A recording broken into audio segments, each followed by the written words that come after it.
സംസ്ഥാനം വീണ്ടും ഒരു തെരഞ്ഞെടുപ്പിന് കളമൊരുങ്ങുകയാണ്. തദ്ദേശ തെരഞ്ഞെടുപ്പിന്റെ പ്രഖ്യാപനം ഉടൻ തന്നെ ഉണ്ടാകും. നവംബർ ഡിസംബർ മാസങ്ങളിലായി രണ്ടോ മൂന്നോ ഘട്ടങ്ങളിലായിട്ടായിരിക്കും സംസ്ഥാനത്ത് തദ്ദേശ തെരഞ്ഞെടുപ്പ് നടക്കാൻ പോകുന്നത്. കേരളത്തെ സംബന്ധിച്ച് ഏറ്റവും വിപുലമായ തെരഞ്ഞെടുപ്പാണ് തദ്ദേശ തെരഞ്ഞെടുപ്പ്. കാരണം ഇത്ര സമഗ്രമായ തദ്ദേശ സ്ഥാപനങ്ങളുടെ തെരഞ്ഞെടുപ്പ് കേരളത്തിൽ കൃത്യമായ രാഷ്ട്രീയ ദിശാസൂചകം നൽകുന്നത് കൂടിയാണ്. ഇത്തവണത്തെ തദ്ദേശ തെരഞ്ഞെടുപ്പിൻ്റെ പ്രത്യേകത വരാനിരിക്കുന്ന നിയമസഭാ തെരഞ്ഞെടുപ്പിൻ്റെ കൃത്യമായ സെമി ഫൈനലായി തന്നെ ഇത് മാറുമെന്നതാണ്. കാരണം തദ്ദേശ സ്ഥാപനങ്ങളിൽ കഴിഞ്ഞ തവണ ആധിപത്യമാണ്. ആധിപത്യം നിലനിർത്താൻ ഇടതുപക്ഷം പോരടിക്കും. കാരണം അവർക്ക് മൂന്നാം വട്ടവും ഭരണമെന്ന ആവശ്യവും ലക്ഷ്യം മുൻനിർത്തിയുള്ള നീക്കം ഇടതുപക്ഷം പ്രഖ്യാപിച്ചു കഴിഞ്ഞു. അതേസമയം സംസ്ഥാന ഭരണത്തിൽ ഇത്തവണ തിരിച്ചു വരണമെങ്കിൽ ഈ തദ്ദേശ സ്ഥാപന തെരഞ്ഞെടുപ്പിൽ മേൽക്കൈ നേടിയേ കഴിയൂ UDF എന്നതാണ് അവസ്ഥ. അതുകൊണ്ട് കൃത്യമായ മുന്നൊരുക്കങ്ങൾ UDFിൻ്റെ ഭാഗത്തു നിന്നും ഉണ്ടാകുന്നുണ്ട്. BJP ആവട്ടെ സംസ്ഥാനത്ത് അവരുടെ രാഷ്ട്രീയ മുന്നേറ്റത്തിൽ ഏറ്റവും സുപ്രധാനമായി കാണുന്നത് തദ്ദേശ തെരഞ്ഞെടുപ്പാണ്. തിരുവനന്തപുരം, തൃശ്ശൂർ അടക്കമുള്ള കോർപ്പറേഷനുകൾ ഇത്തവണ പിടിക്കുക, ഒപ്പം തന്നെ കൂടുതൽ പഞ്ചായത്തുകളിലേക്ക്, വാർഡുകളിലേക്ക് കയറി വരിക. ഇതാണ് BJPയും ലക്ഷ്യമിടുന്നത്. രണ്ടോ മൂന്നോ ഘട്ടമായി തെരഞ്ഞെടുപ്പ് നടക്കാൻ സാധ്യതയുണ്ട്. രാഷ്ട്രീയ പാർട്ടികളുടെ ഒരുക്കങ്ങൾ അതിൻ്റെ അവസാന ഘട്ടത്തിലാണ്. മൂന്നാം വട്ടവും ഭരണത്തുടർച്ചയ്ക്ക് ശ്രമിക്കുന്ന ഇടതുമുന്നണിയും ഭരണത്തിൽ തിരിച്ചെത്താൻ കിണഞ്ഞ് ശ്രമിക്കുന്ന UDFിനും ഈ തെരഞ്ഞെടുപ്പ് അങ്ങേയറ്റം നിർണായകമാണ്. എന്താണ് രാഷ്ട്രീയ പാർട്ടികളുടെ ഒരുക്കങ്ങൾ, ഒപ്പം തന്നെ അവരുടെ പ്രതീക്ഷകൾ, നമുക്ക് വിശദമായി തന്നെ പരിശോധിക്കാം. ആദ്യം VV അരുൺ നമുക്കൊപ്പം ചേരുന്നു. അരുൺ, സംസ്ഥാനത്ത് രാഷ്ട്രീയ പാർട്ടികളുടെ ഈ പൊതു പ്രതീക്ഷകളിലേക്ക് വരുമ്പോൾ തെരഞ്ഞെടുപ്പ് പ്രഖ്യാപനം ഇലക്ഷൻ കമ്മീഷൻ നൽകുന്ന സൂചന പ്രകാരം വരുന്ന ആഴ്ച തന്നെ പ്രഖ്യാപനം ഉണ്ടാവാൻ സാധ്യതയുണ്ടോ? രണ്ട് ഘട്ടങ്ങളോ രണ്ടോ മൂന്നോ ഘട്ടമാവാം. അത് നവംബറിലല്ലേ ഡിസംബറിലായിട്ട് അത് പൂർത്തിയാവുകയും ചെയ്യും. എന്താണ് നിലവിൽ ഇലക്ഷൻ കമ്മീഷൻ്റെ തയ്യാറെടുപ്പുകൾ? പ്രത്യേകിച്ച് ഇത്തവണ ഈ വാർഡുകളുടെ എണ്ണം കൂടുന്നു. അത് സ്വാഭാവികമായും തെരഞ്ഞെടുപ്പ് നടപടിക്രമങ്ങളെ അല്പം സങ്കീർണമാക്കിയേക്കാം. ഇപ്പോൾ പുറത്തു വന്ന ഈ വോട്ടർ പട്ടികയിൽ വീണ്ടും ഒരു പരിഷ്കാരം വന്നേക്കാം. എന്താണ് ഒരു ബേസിക് ഇൻഫർമേഷൻ നമുക്ക് പ്രേക്ഷകരുമായി പങ്കുവെക്കാൻ കഴിയുന്നത്? തെരഞ്ഞെടുപ്പ് സംബന്ധിച്ച് രാഷ്ട്രീയ പാർട്ടികളുടെ ഒരുക്കങ്ങളും ഏതുവഴിയായി?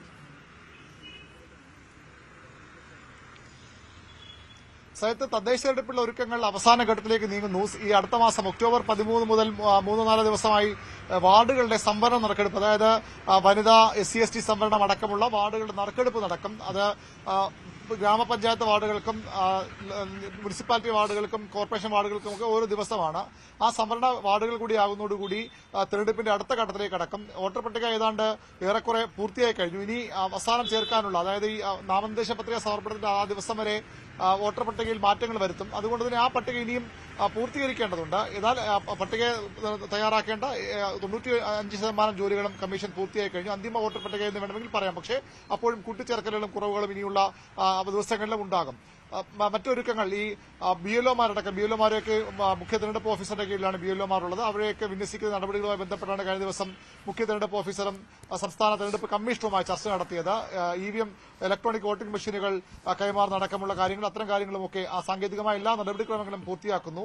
തദ്ദേശ തെരഞ്ഞെടുപ്പിലുള്ള ഒരുക്കങ്ങൾ ഏറെക്കുറെ അവസാന ഘട്ടത്തിലേക്ക് നീങ്ങുന്നു എന്ന് തന്നെ പറയാം. രാഷ്ട്രീയ പാർട്ടികളും ഈ തെരഞ്ഞെടുപ്പിന്റെ നിർണായകമായ റോൾ വഹിക്കേണ്ടവരാണ്. വോട്ടർ പട്ടികയിൽ ആളുകളെ പേര് ചേർക്കുന്ന അടക്കമുള്ള കാര്യങ്ങളിൽ രാഷ്ട്രീയ പാർട്ടികളുടെ വലിയ റോൾ ഇതിലുണ്ട്. അവരും ആ നടപടികളുമായി മുന്നോട്ട് പോവുകയാണ്. ഈ നവംബർ പകുതിയോടുകൂടിയെങ്കിലും തെരഞ്ഞെടുപ്പ് തീയതികൾ തെരഞ്ഞെടുപ്പിലേക്ക് കടക്കും. ഡിസംബർ 21 മുമ്പ് പുതിയ ഭരണസമിതികൾ നിലവിൽ വരുന്ന തരത്തിലാണ് കാര്യങ്ങൾ ക്രമീകരിക്കുന്നത്. അങ്ങനെ വേണം നടത്താനും. ഏതായാലും ആ കാര്യങ്ങളിലേക്ക് തന്നെയാണ് പോകുന്നത്. അതായത് ആഴ്ചകൾക്കപ്പുറം തെരഞ്ഞെടുപ്പ് എന്നതിലേക്ക് തന്നെ കേരളം മാറുകയാണ്. സാധാരണഗതിയിൽ തദ്ദേശ തെരഞ്ഞെടുപ്പ് എന്ന് പറയുന്നത് നിയമസഭാ തെരഞ്ഞെടുപ്പിന്റെ സെമി ഫൈനൽ എന്നൊക്കെ വിശേഷിപ്പിക്കാറുണ്ട്.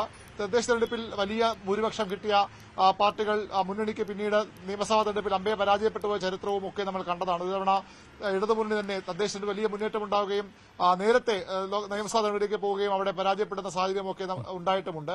പക്ഷേ എങ്കിലും ഒരു ഏറെക്കുറെ ഒരു സെമി ഫൈനലിന് പൂർണ്ണമായി പറയാൻ കഴിഞ്ഞെങ്കിൽ പോലും ഒരു കാറ്റ് എങ്ങോട്ടേക്കാണ് എന്ന തരത്തിലുള്ള, പ്രത്യേകിച്ച് ഒരു ഭരണമുന്നണിക്കെതിരെ എത്രത്തോളം ജനവികാരമുണ്ട് എന്നൊക്കെ വളരെ വ്യക്തമായി മനസ്സിലാക്കാൻ കഴിയുന്ന, അത് തിരുത്താനുള്ള സമയമൊക്കെ മുന്നണിക്ക് നൽകുന്ന ഒരു തെരഞ്ഞെടുപ്പായി തദ്ദേശ തെരഞ്ഞെടുപ്പ് മാറാറുണ്ട്. അത് മുന്നിൽ കണ്ടുകൊണ്ട് തന്നെയാണ് സംസ്ഥാനത്തെ 3 മുന്നണികളും. ഇടതുമുന്നണിക്ക് നമുക്കറിയാം കഴിഞ്ഞ തെരഞ്ഞെടുപ്പിൽ പോലും വലിയ മുന്നേറ്റം തദ്ദേശ തെരഞ്ഞെടുപ്പിലുണ്ടായിരുന്നു. UDF നിയമസഭ പിടിക്കുമ്പോഴും തദ്ദേശ തെരഞ്ഞെടുപ്പിൽ ഇടതുമുന്നണിക്ക് എല്ലാ കാലവും വലിയ മുന്നേറ്റം ഉണ്ടാകാറുണ്ട്. അപൂർവ ചില അവസരങ്ങളിൽ മാത്രമാണ് അങ്ങനെ ഉണ്ടാകാതെ പോയിട്ടുള്ളത്. അതുകൊണ്ട് ഇത്തവണയും ഇടതുമുന്നണി വലിയ പ്രതീക്ഷയിലാണ്. നഗരസഭകൾ നിലനിർത്താൻ തിരുവനന്തപുരം നഗരസഭ ഏറ്റവും വെല്ലുവിളി നേരിടുന്ന ഒരു നഗരസഭ. അവിടെ BJP ഏത് ഘട്ടത്തിലും അധികാരത്തിലേക്ക് വരാൻ തയ്യാറായി നിൽക്കുന്ന ഒരു നഗരസഭയാണ്. അതുകൊണ്ട് തന്നെ അവിടെ പ്രത്യേക ശ്രദ്ധ LDFന്റെയും കഴിഞ്ഞ തവണയൊക്കെ അമ്പെ പരാജയപ്പെട്ടു പോയ UDFും ഒക്കെ ഇവിടെ കൂടുതൽ ശ്രദ്ധ കൊടുത്ത് തദ്ദേശ തെരഞ്ഞെടുപ്പ് ഒരുക്കങ്ങളിലേക്ക് കടക്കുന്നുണ്ട്. മറ്റ് പൊതുവിൽ തൃശൂർ അടക്കം നിലനിർത്തേണ്ട ഒരു ഉത്തരവാദിത്തമുണ്ട്. കൊച്ചിയിൽ ഭരണം നിലനിർത്തുക എന്ന വലിയ ഉത്തരവാദിത്തം ഇടതുമുന്നണിക്കുണ്ട്. അങ്ങനെ ഇടതുമുന്നണി ഭരണം നിലനിർത്തുക, നിലവിലുള്ള തദ്ദേശ സ്ഥാപനങ്ങളിലെ സ്ഥിതി മെച്ചപ്പെടുത്തുക എന്ന വലിയ ലക്ഷ്യത്തോടുകൂടി മുന്നോട്ട് പോകുന്നത്. കോൺഗ്രസ് തിരിച്ചുവരവിന് തദ്ദേശ തെരഞ്ഞെടുപ്പിൽ കൂടി ഒരു വലിയ പരാജയത്തിലേക്ക് പോയാൽ നിയമസഭാ തെരഞ്ഞെടുപ്പ് അവർക്ക് വലിയ മാനസികാഘാതമായത് മാറും. അവർക്ക് ഒരു മോറലായിട്ട് വളരെ താഴേക്ക് പോകും, ഒരു ആത്മവിശ്വാസക്കുറവുണ്ടാകും. അതുകൊണ്ട് തന്നെ ഏത് വിധേനയും തദ്ദേശ തെരഞ്ഞെടുപ്പിൽ മികച്ച നേട്ടമുണ്ടാക്കാൻ UDF പാടുപെടുന്നുണ്ട്. BJP കഴിഞ്ഞ തവണയൊക്കെ വലിയ മുന്നേറ്റം തദ്ദേശ തെരഞ്ഞെടുപ്പിൽ ഉണ്ടാക്കിയതാണ്. അത് ഇരട്ടിയിലേറെ വർദ്ധിപ്പിക്കാൻ ശ്രമത്തിലാണ് BJP ഉള്ളത്. തിരുവനന്തപുരം നഗരസഭ പിടിക്കണം, പാലക്കാട് നിലനിർത്തണം, പന്തളം നിലനിർത്തണം, തൃശൂർ കോർപ്പറേഷൻ വലിയ പ്രതീക്ഷയോടെ BJP കാണുന്നു. അങ്ങനെ BJPയും സമഗ്രമായി ഇന്നലെ BJPയുടെ സംസ്ഥാന അധ്യക്ഷ നേതൃത്വത്തിൽ ഒരു ഭവന സന്ദർശനം ആരംഭിച്ചിട്ടുണ്ട്. നേരത്തെ UDFും CPMും ഒക്കെ ഭവന സന്ദർശന പരിപാടികളുമായി നേരത്തെ ഇറങ്ങിക്കഴിഞ്ഞു. അങ്ങനെ എല്ലാ തയ്യാറെടുപ്പുകളിലേക്കും മുന്നണികൾ മാറുകയാണ്. അവർ വലിയ പ്രതീക്ഷയോടുകൂടി തന്നെയാണ് തദ്ദേശ തെരഞ്ഞെടുപ്പിനെ മൂന്ന് മുന്നണികളും കാണുന്നത്. അരുൺ, നമുക്ക് എന്തായാലും രാഷ്ട്രീയ പാർട്ടികളുടെ പ്രതീക്ഷകളിലേക്ക് മടങ്ങി വരാം.